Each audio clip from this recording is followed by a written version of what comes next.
Jaylon. The Clippers can do whatever the hell they want, but I'm not going to trust them. Correct me if I'm wrong, but Next question is, who is the face of the NBA and why? And when I say that, obviously we're talking about like the younger generation coming up, because obviously like the Currys and stuff, like their time is like slowly running out. So who do you believe is the future face of the NBA and why, Perry? Okay, so this one I had to. Okay. I'm going to have to quote someone. And his name is Jermaine Cole. Tell me when you're ready. Go ahead. I'm going to kill the game and invite witnesses. No death penalties. I'm giving life sentences. You know who's giving a life sentence so far in the league? Who I feel people aren't talking about enough? Who I feel is the only person I can look at and say, hey, you know what? You remind me of Kobe's killer, but you're just so smooth with it. So smooth, they had to put him in a Drake lyric. And I know everybody on this podcast heard it. Drake, the great Aubrey Graham Drake said. Has Drake ever been wrong, by the way? I'm asking. Yeah, he made a bet that the Raptors would beat Washington, and then they got swept. No, I understand, but listen. He also said that Conor McGregor was gonna beat Khabib. Okay, but I mean when he makes his lyrics, right? Because I remember in a commercial he predicted DeMar DeRozan was gonna leave when he said, "The more I hear it, the less I like it." That was a skit. But he predicted it. But a Drake lyric, when he said back to back, he understood the intricacies of life. And when he said wet like I'm Book, he understood this man is taking over the league, and he had to shout him out early before it was too late. And if you're listening to this, it's too late. Booker is right now the middle child of the league, and he's coming for it. I think he's the future face of the league. Jaylon, who's the future face of the NBA and why? Here's where I disagree with Perry. I think Booker's too one-dimensional. I think that he has to expand his game, but he has time to expand his game. And I'm the biggest Devin Booker fan. Yeah, just to give everyone context, Jaylon, before you continue, Jaylon's been watching Book since he came out of Kentucky. Like, so have I. Okay. Yeah. I like Jaylon's been advocating for Devin Booker. He's been calling him a disrespected player for as long as I've known him. I've known Jaylon longer than you, so I'm just trying to put him into perspective. Okay, I've known me longer than you. That was a good comeback. Proceed, Jaylon.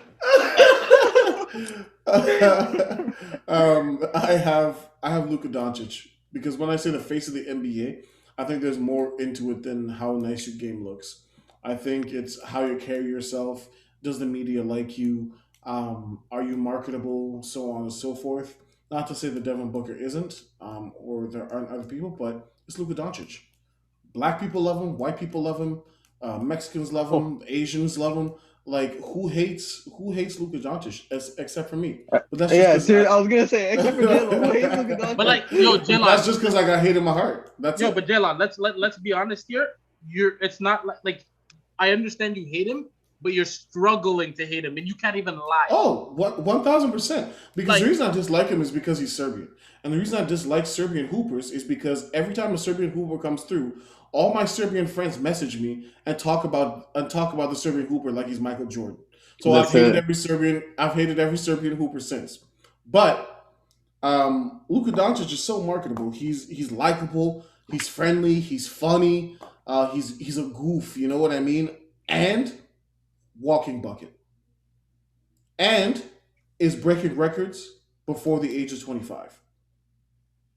So for me, Luka Doncic for me is the face of the NBA. Mukhtar. Sorry, before we get to Mukhtar, I had Devin Booker and Jason Tatum as 1A and 1B. Sorry, proceed. Mukhtar, who is your future face of the NBA and why? I know we're supposed to be different in this podcast, but when the player is so great, and you can tell, I'm just gonna have to agree with J-Lo, man. I really think Luka Doncic has got next in this generation. His game is really, it's his game is very mature for his age. So it's very attractive. So it really does grasp the eye of people.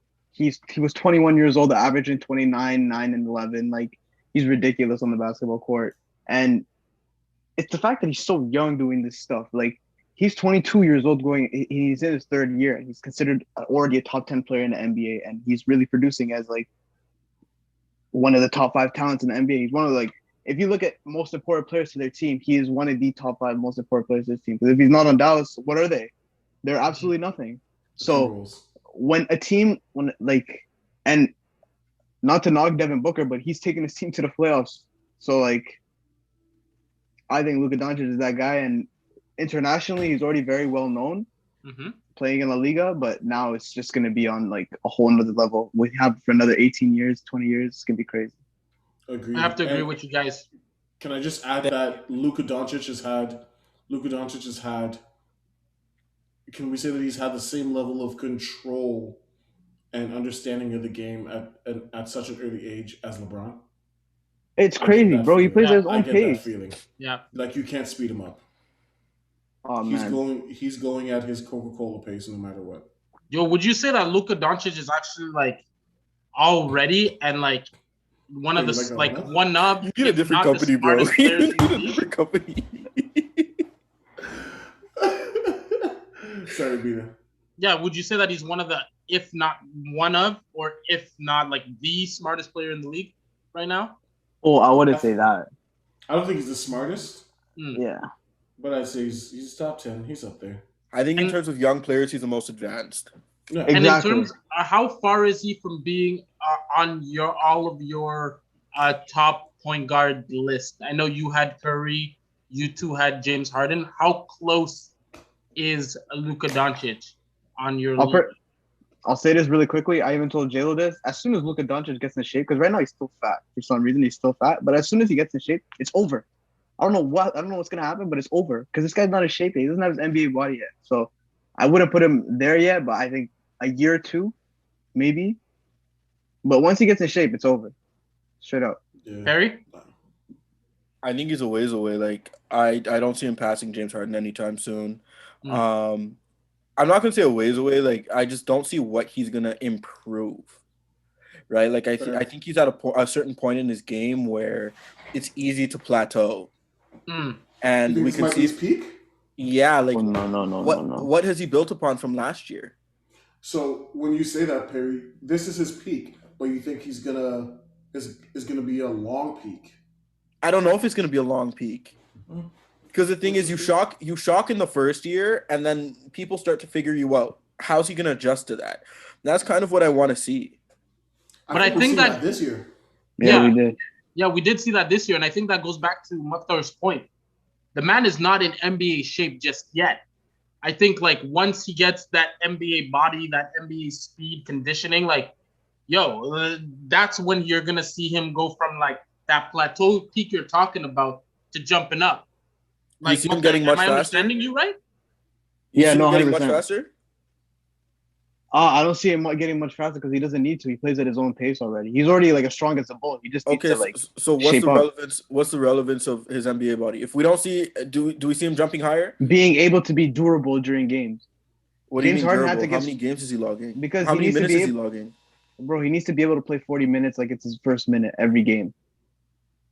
You know what I mean? He needs to be able to do that late in the season. That's what I mean. He needs to become a seasoned player. James Harden had to do that. He was skinny at first, but he had to bulk up so that he can become a more effective player going to the later on in the playoffs, and he still managed to choke. But that's a different story. All right, boys. So,